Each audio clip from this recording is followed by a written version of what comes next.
প্রিয় উপস্থিতি, আজকে আমরা 2 বছর আগের একটা সময়কে পুনরায় স্মরণ করছি, যে সময়ে এই ঢাকা বিশ্ববিদ্যালয়ের এই মাঠে, এই জায়গাতেই আমাদের উপর নৃশংস ফ্যাসিবাদের দিক থেকে আমাদের উপরে ককটেল গুলি নিক্ষিপ্ত হয়েছে।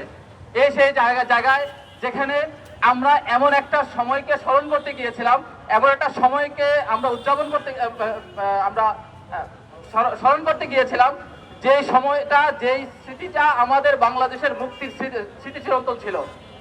আমরা বাংলাদেশের 54 বছর পার হয়েছে, বাংলাদেশের মানুষের মুক্তির জন্য যেভাবে আমাদের সরকাররা কাজ করা দরকার ছিল, যেভাবে আমাদের পক্ষে দাঁড়ানো দরকার ছিল, আমাদের ভাগ্য পরিবর্তনের জন্য তারা যেভাবে কাজ করার প্রয়োজন ছিল সেভাবে তো করেই নাই। উল্টা আমাদের বুকের দিকে, আমাদের ট্যাক্সের টাকা দিয়ে তারা আমাদের বুকের দিকে তারা গুলি ছুড়েছিল। প্রিয় উপস্থিতি, যে সময়ে আবু সাইদরা, মুগ্ধরা এবং ওয়াসিমরা তাদের বুকের রক্ত ঢেলে দিয়ে এই বাংলাদেশের বুক থেকে ফ্যাসিবাদকে মূলোৎপাটন করার জন্য তারা নিজের জীবন বিলিয়ে দিয়েছে। আমরা 2 বছর পরেও এখন সে জায়গায়, একই জায়গায় দাঁড়িয়ে আবার আফসোস করে বলতে হচ্ছে যে বাংলাদেশের মানুষের ভাগ্য এখনো পরিবর্তন হয়নি।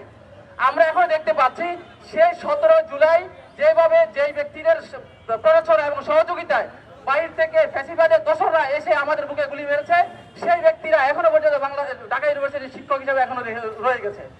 আমরা এখনো পর্যন্ত তাদের বিচারের মুখোমুখি করতে পারি নাই। আমরা এখনো পর্যন্ত বাংলাদেশে আওয়ামী লীগের বিচার সামগ্রিকভাবে এখনো করতে পারি নাই। সবচেয়ে দুঃখজনক বিষয় হচ্ছে আমাদের সরকার বাহাদুরের পক্ষ থেকে এখনো পর্যন্ত আমাদের একেবারে প্রকাশ্য কোনো ধরনের কোনো পদক্ষেপ গ্রহণ করা হচ্ছে না। আমরা মন থেকে অনুরোধ জানাবো যে এখন নির্বাচিত সরকার রয়েছে, জনগণের সরকার রয়েছে, আমরা চাইবো যে বাংলাদেশের মানুষের যে আকাঙ্ক্ষা, যে কামনা ছিল, জুলাইয়ের মাধ্যমে বাংলাদেশের নতুন চিত্রায়িত হবে, বাংলাদেশের মানুষের ভাগ্য পরিবর্তন হবে, বাংলাদেশের মানুষের ছাত্রদের, শিক্ষার্থীদের নতুন যে শিক্ষার যে জাগরণ এবং ক্যাম্পাসে সুস্থ হওয়ার যে পদক্ষেপ শুরু হওয়ার কথা ছিল, সেই পদক্ষেপ গ্রহণ করার জন্য আমরা সরকার বাহাদুর এবং সকল ছাত্র সংগঠন এবং জাতীয় সংগঠন যারা আছে সকলের কাছে আমরা আহ্বান জানিয়ে আমি আমার বক্তব্য শেষ করছি।